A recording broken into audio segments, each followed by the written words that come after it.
Hey, hi, hello! This is Sleuthy Teacher, and welcome back to Sleuthy Teacher Grades, the series where I break down categories in Nancy Drew games and give them a grade to calculate a final score for each game. Today, we're going to be diving in and taking a closer look at game number 3, Nancy Drew Message in a Haunted Mansion. Obviously, huge spoiler alert warning. Today I'm going to be talking about all aspects of Message in a Haunted Mansion, so if you haven't played the game for yourself or watched a playthrough, maybe think about sitting this one out. Or you can always check out my playthrough of Message in a Haunted Mansion before you watch this. Now that we've got all that covered, let's get into it. Message in a Haunted Mansion opens with a stormy view of the bed and breakfast. We see a light turn on inside the mansion, and then Nancy's letter to Bess begins. Nancy's housekeeper, Hannah Gruen, asks Nancy to assist her friend, Rose Green, with the renovation of an old Victorian mansion, a house formerly known as the Golden Gardenia, in San Francisco. Mysterious accidents keep delaying renovations, and it's up to Nancy to discover who or what is causing these accidents that get more and more sinister as the case progresses. As Nancy wanders the halls of the beautiful mansion, we see and hear things that make us question if the rumors are true. Is the mansion really haunted? The premise of the game is pretty strong, but I do believe that it could be better. I think something that would have made it more compelling would have been if we had more of an introduction to Hannah and her relationship with Nancy. If you've read the books, you already know who Hannah is, and you have a great understanding of the close relationship she has with Nancy. If you haven't read the books, you don't have that background information and might be left wondering why Nancy would be doing a favor for her housekeeper. I also wonder why no mention of the hauntings were included in the opening letter, especially because they play such a large role in the game. They're alluded to, but they never actually come out and say that that's part of what we're also investigating. So with that in mind, I give Message in a Haunted Mansion a premise grade of a B. If they would have included mention of the mansion being haunted in the opening letter, it would have given it a bit more of a spooky premise, and it would have matched better with the rest of the game. The first category we're going to dive into is atmospheres and setting. It only seems fitting to start out with Nancy's room. I absolutely love this room. In fact, I think it's actually my favorite location in the game. I love the vibrant red colors and the deep colors of the wood, and the soundtrack that plays in this room is absolutely fantastic.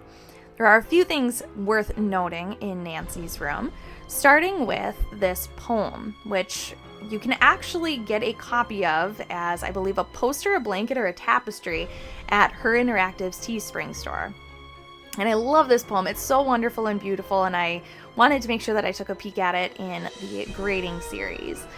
So it says, "Listen, my child, to the story of dreams, and know that the beginning is more difficult than it seems. When the 10 daughters are reunited in order, when the 4-sided box loses its border, when the eye of the phoenix is in your hand, when the bird of fire can see again, when the moon sleeps and the sun plays, when the king of the sky will shine his rays, and hidden beneath a river of colors will lie a gate to golden wonders."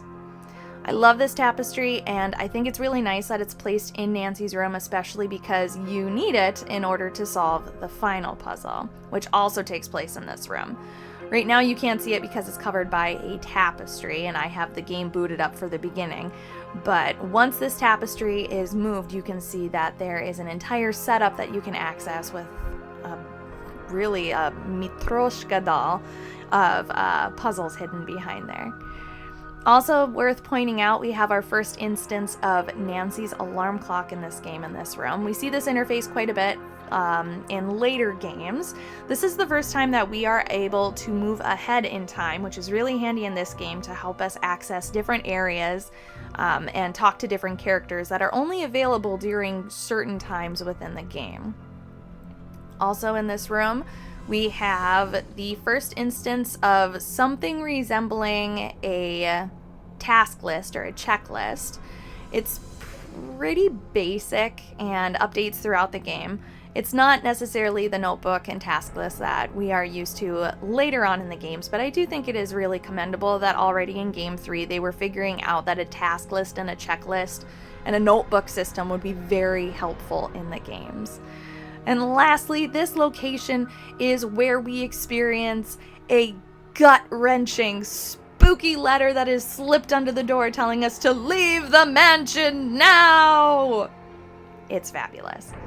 So I think that pretty much covers this space. Let's go out into the hallway and explore there, shall we? So the hallways in this game are where the bulk of the hauntings take place. From seeing shadowy figures and ghosts moving in the mirrors to wailings and hissing and odd noises that make the hair on the back of your neck stand up. They did a really fantastic job of randomizing all of the spooky things that happen in this area. So as the player, you never really know when it's coming, which really keeps it on your toes and ups the spook factor. Now, I think I have this set up so that I can actually trigger one of them so you can see one of the hauntings. Let's see if I did this right. You're gonna be, there it is. So see, there was a little shadow moving there at the end of the wall. Or end of the hall, I should say. This space is really nice. It is really easy to get turned around. Well, or maybe it's just me. I get turned around a lot. But there are several different areas that you can access through the hallways. Obviously, it's a hallway. This is a space that you can go through to get up into the attic, which we'll explore in a little bit. You also can get to... Nope, this is Nancy's room. See what I mean? Turned around. You can also access Abby's room from this space as well. You can go down the kind of really slightly claustrophobic stairway to access the lower levels. And I love the stained glass windows that you are able to see in the hallway. I think that's a really beautiful touch. And the foyer area, which is also absolutely beautiful. I, once again, love the stained glass. I'm a sucker for stained glass, what can I say? The beautiful inlay, which we find out later is extremely important.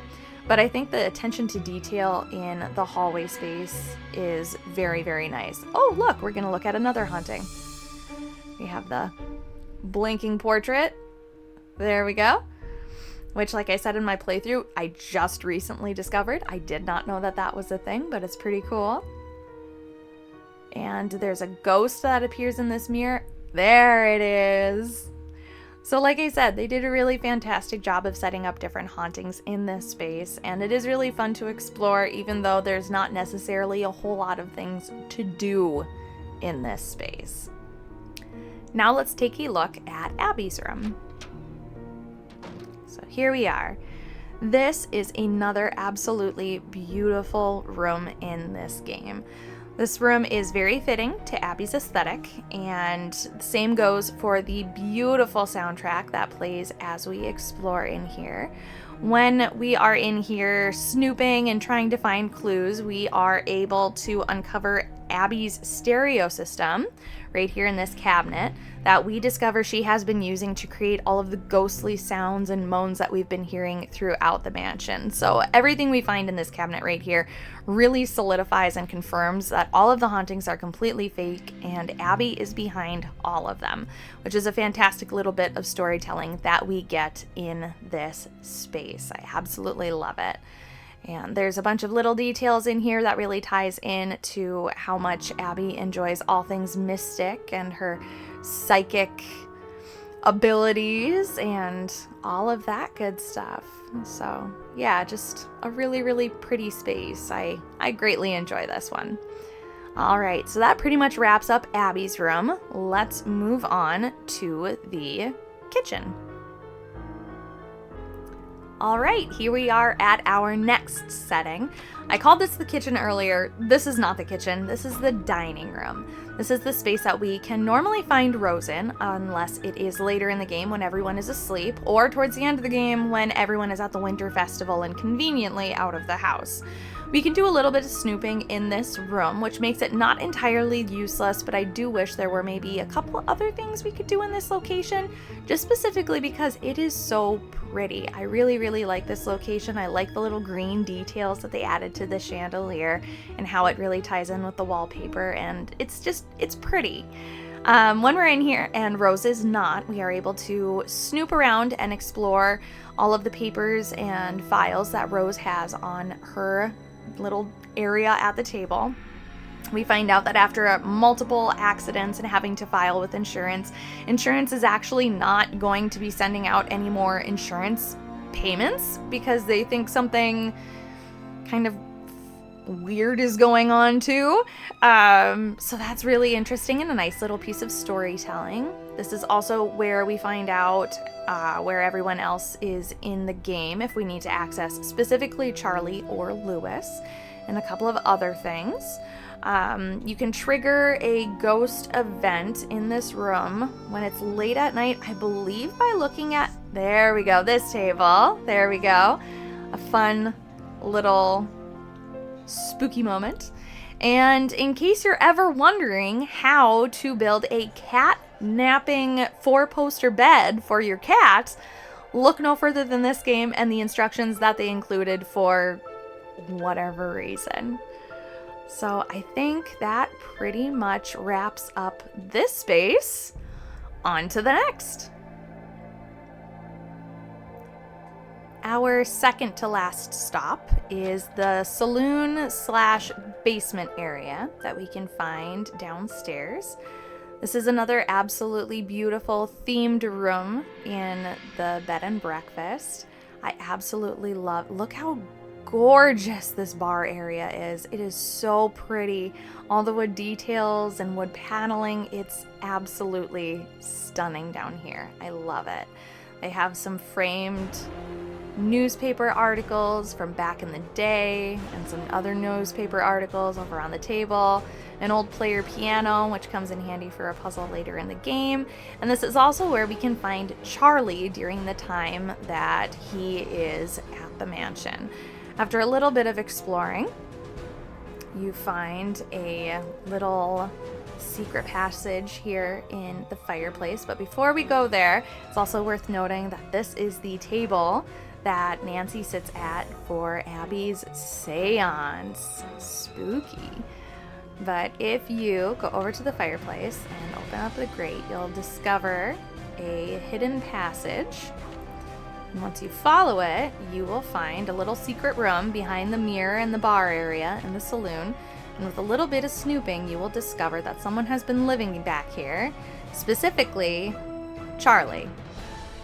So a nice little bit of storytelling that is done in this space. We find that Charlie is down on his luck and is pretty much hiding in secret here at the mansion, and he's pretty much homeless.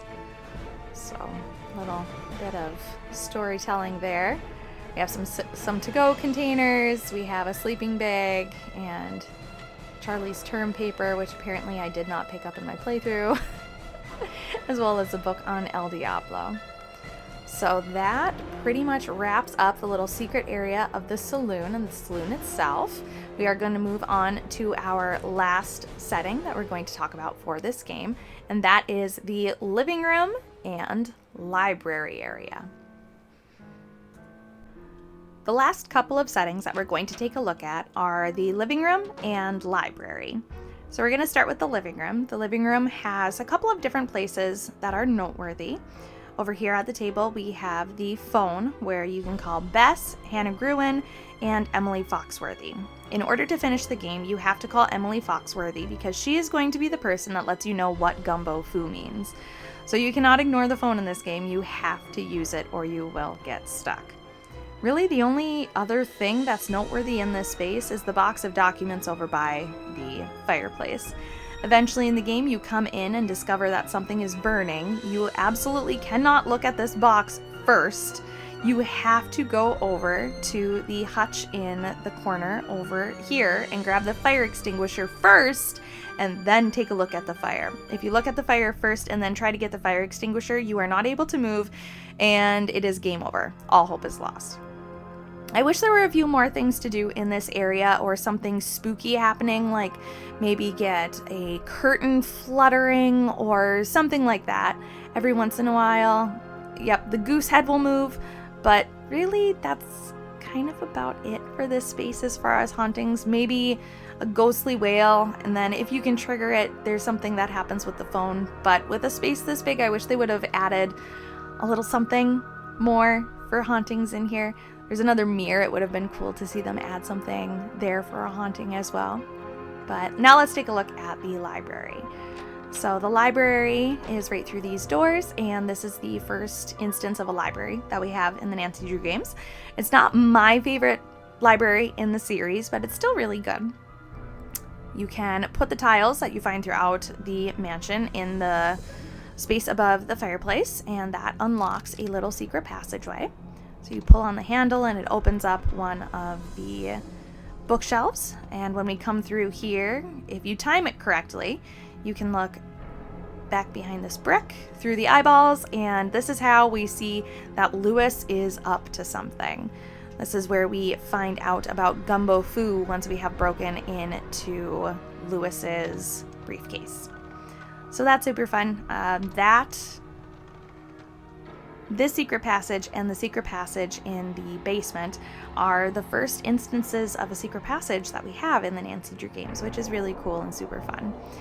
We also have a computer in here that we can snoop around in, and Louis is very adamant that nobody messes with his computer because he keeps getting viruses. Well, dude, no wonder you keep getting viruses. Your password protection system on this thing is so simple, an elementary student can break into it. But I digress. Whatever, Louis. And that pretty much wraps up everything in here. There are various books that you can take a look at that help you gain information in this area, and really that's about it. Overall, I do enjoy the atmospheres and settings of this game. I think they did a great job of creating an environment that keeps you on your toes, and I like that the hauntings are pretty randomized so they don't become predictable.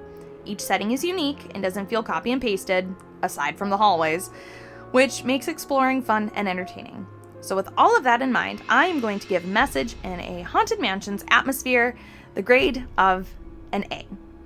I feel like I said the word pretty multiple times throughout this section, but it's very well deserved. I think that aesthetically, the settings in this game are really pretty. So I think this A is very well deserved. The next category we are going to take a look at is music. I enjoy the music in this game. It isn't a game that I'll seek out the soundtrack to listen to while I work or read, but I also don't skip it when it pops up on shuffle, and it is great to listen to during spooky season. The music is atmospheric, and I love that the music matches the space where it's played, specifically in Nancy's room and Abby's room. The danger track in this game is also very good, but also slightly generic, so much so that it was reused in another game later in the series, but we're going to talk about that later. Overall, I have to give the music and Message in a Haunted Mansion a B. It's a solid soundtrack and very atmospheric, but it isn't one that I seek out to listen to in my daily life. The next category we are diving into is characters. We are going to start with Rose Green. Rose is the owner of the house and a close friend of Nancy's housekeeper, Hannah Gruen. Rose can be found in the dining room of the mansion and gives Nancy various chores throughout the game. I wish I liked Rose's character more, but she's just so lacking. We're supposed to suspect that Rose could be the culprit so that she can collect the insurance money on the house, but she doesn't come across as a likely suspect in my opinion. Her dialogue is bland, and there isn't really any urgency in her voice or character. You'd think someone that's invested all of her life savings would be a bit more stressed out about all the accidents happening in the building. Instead, she comes across as if they're just annoying inconveniences. The next character we're going to take a look at is Louis Chandler. Louis is an antique dealer that is helping make the house look historically accurate. Louis can be found in the library during certain times of the day. This is another character that I wish I could like, but he's just so flat. I don't really enjoy any of the conversations I have with him throughout the game, and if it wasn't for the evidence we find in his briefcase, he wouldn't come across as a likely suspect. Also, for anyone that doesn't want anyone messing with his computer, you would think he'd have a better password protection system than a maze game. No wonder you keep getting viruses on your computer, Louis. Our next character that we're going to take a look at is Abby. Abby is Rose's friend and business partner in helping open up the bed and breakfast. She's also staying in the house and helping with renovations. She's a firm believer of the supernatural and leads a seance in the basement to try to convince you that the mansion is haunted. While I do enjoy talking with Abby, I wish they had played up her personality a little bit and made it a bit bigger. Unfortunately, the fun premise for her character and her personality ultimately falls flat. I mean, she has experience working in the drama department. Be over the top, be fun, be slightly kooky. That would have made her character a lot more fun in my opinion. Our final character we're going to take a look at is Charlie Murphy. Charlie is the inexperienced handyman that's helping Rose and Abby fix up the mansion and can be found in the basement saloon throughout the game. Charlie also gets blamed for a lot of the accidents around the mansion, since he is the last person in the area before the accidents happen. We eventually discover that Charlie is homeless and is living in a secret passage behind a wall in the basement. Charlie is my favorite character in this game, not because of his personality or his backstory, but because he's voiced by Scott Carty, and I adore Scott Carty's voice acting as Ned in the rest of the series. If Charlie was voiced by anyone else, I doubt I would like his character as much. However, even Scott can't salvage how dull Charlie is. It would have been nice to see Charlie get more upset when he's being blamed for the accidents, or more urgently insistent for Nancy to believe that he isn't behind everything. At the end of the day, I think the character grade for Message in a Haunted Mansion has to be a D. I feel bad for being so tough on these characters, but they were all lacking so much, especially in comparison to the amazing characters that we get in other games in the series. The lackluster personalities make talking with the characters a chore and not fun at all, and in my opinion, that really put the nail in the coffin for the character grade.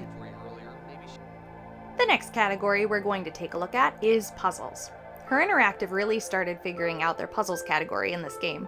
There's a great spread of puzzles throughout the game, with a massive, multi-layered puzzle towards the end of the game. Message in a Haunted Mansion is a game that's a lot easier to tackle with a notebook, as note-taking makes the final puzzle a lot more manageable. My least favorite puzzle in the game is absolutely the tangram puzzle that Rose assigns to us when we first get to the mansion. Overall, the puzzle itself isn't awful, but the fact that you must be pixel perfect in completing the puzzle makes it needlessly difficult and tedious. I appreciate the music note puzzle in the game, and that you have to notice that the notes are a different color on the sheet music in the attic, and then play them in the basement. But the puzzle that really sings in this game is the Chinese character puzzle.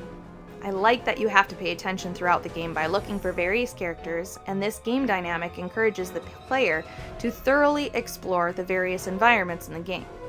It also helps the player track their progress. The more characters you discover, the closer you are to ending the game. And it all ties together very nicely when you put them all in order to open the safe. I don't mind the Zodiac puzzle, but the fact that anytime you have to leave the safe and the puzzles within, you have to do them all over again, it becomes really tedious. Once you get the safe open by completing the Zodiac puzzle and the Chinese character puzzle, you find two more puzzles inside. The Sun and the Moon puzzle and the Firebird slider. I prefer the Sun and Moon puzzle. I am not a big fan of slider puzzles. After all is said and done, I think Message in a Haunted Mansion's puzzles earn the grade of a C. They're good, and they set the standard for what puzzles were going to be like moving forward. With a frustratingly precise tangram puzzle, I think a C is perfectly reasonable for this game. Our next category is the culprit. We enter the culprit reveal and confrontation when Nancy places the ruby in the bird eye and we see the sunlight reflect onto the Firebird inlay in the floor. Once Nancy pries it open with a crowbar, she is thumped over the head, and it is revealed that Lewis is the culprit. This culprit reveal is so disappointing and lackluster. We're left to assume Lewis did everything so that he could find the gold, but a culprit monologue or conversation with him would have gone a long way. The way to defeat Lewis is to drop the chandelier on him, which is funny, I guess, but it's not necessarily believable that he would have survived that kind of incident. Overall, the culprit was underwhelming, and I wish they would have done something more. Whether it had been allowing Nancy to have a conversation with him or just giving Chandler a little bit of a villain monologue. Because of all of that, I have to give Message in a Haunted Mansion the grade of a D. And now we're into the ending. After we drop the chandelier on Chandler, the end letter begins. We find out that Nancy stayed to help finish the renovation work in the mansion. We find out that Lewis was causing all the accidents, hoping to convince Rose to sell the place so he could have all the treasure to himself. It will always be points off from me if culprit motivation or that kind of plot hole is resolved through the endgame letter instead of a conversation with the culprit. Rose and Abby don't have legal right to the gold, but they do get a reward for finding it. The house gets a bunch of publicity from all the news stories written about the found gold. Business is booming, and that's where the letter ends. What about Charlie? The endgame letter completely overlooks the character that was being blamed for everything, and he was literally homeless. Where's our closure for Charlie? I would like to think that Rose and Abby paid Charlie a nice sum of money for helping them with renovations and hired him on as a full-time maintenance man for the B&B as their way of apologizing to him for believing that the accidents were all his fault. Now that Charlie has a consistent paying job, he's able to afford renting a room at the B&B so he can live there. Is this theory canon? No. But it does make me feel better to know that Charlie got the happy ending that he absolutely deserved. With all that being said, I'm giving the ending a C grade. It was a fine ending, but I don't like that Charlie was left out of the letter and that Chandler's motivation was explained in the letter instead of through a conversation with him. And that's that. That was our final category. So now let's figure out what Message in a Haunted Mansion's final grade is going to be. A quick recap of the grades are as follows. For the category of premise, it received a B grade. For setting, it received its highest score of an A. Music, it received a B. Characters received a D for one of its lowest scores. Puzzles received an average grade of a C. Culprit also received a D grade. And ending received a C. But what exactly do these letters mean? Well, I have assigned a numerical value to each letter grade. A superior grade receives 10 points, an A receives 9, a B receives 8, a C receives 7, a D receives 6, and an F receives 5. With 7 criteria points and a maximum value of 9 for each criteria point, the score is going to be out of a total of 63 points. To give superior grades the power they so rightfully deserve, a superior is considered 1 point above a perfect score, which is why it's valued at a 10. Once we add up the scores, Message in a Haunted Mansion has a final score of 51 points out of a possible 63 points, for a final percentage of 81%, putting it on the lower end of a B grade. So, there we have it. Message in a Haunted Mansion is officially on the scoreboard in second place at 81%. I do realize that this is a very hot take, and there are probably a lot of people that disagree with the score, which of course is totally okay. So now I want to know, how would you grade Message in a Haunted Mansion? Let me know in the comments below. I can't wait to see what your opinions are. Like and subscribe to the channel to stay up to date on video releases, and don't forget to hit that notification bell if you'd like to be the first to know anytime a new video drops. I hope you join me next week as I play through Treasure in the Royal Tower, with the graded video posted the following Friday. Thank you so much for watching, and until next time, stay sleuthy!